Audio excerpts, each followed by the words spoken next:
తానే ఒక సూచన మీకు చూపును. ఆలకించుడి, కన్యక గర్భవతి కుమారుని కని అతనికి ఇమ్మానుయేలని పేరు పెట్టెను. యెషయా 9:6 ఏలయనగా మనకు శిశువు పుట్టెను, మనకు కుమారుడు అనుగ్రహింపబడెను. ఆయన భుజము మీద రాజ్యభారం ఉండును. ఆశ్చర్యకరుడు, ఆలోచనకర్త, బలవంతుడైన దేవుడు, నిత్యుడగు తండ్రి, సమాధానకర్తయగు అధిపతి అని అతనికి పేరు పెట్టబడును. మత్తయి 1:21 ఆమె యొక్క కుమారుని కన్ను, తన ప్రజలను వారి పాపముల నుండి ఆయనే రక్షించును గనుక ఆయనకు యేసు అని పేరు పెట్టుదునని.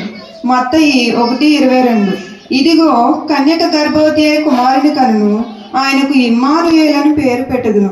మత్తయి 2:10 వారు ఆ నక్షత్రమును చూచి అత్యానంద భరితులై ఇంటిలోనికి వచ్చి తల్లి అయిన మరియను ఆ శిశువును చూచి సాగిలపడి ఆయనను పూజించి తమ పెట్టెలు విప్పి బంగారము, సాంబ్రాణిని, బోళమును కానుకలుగా ఆయనకు సమర్పించిరి.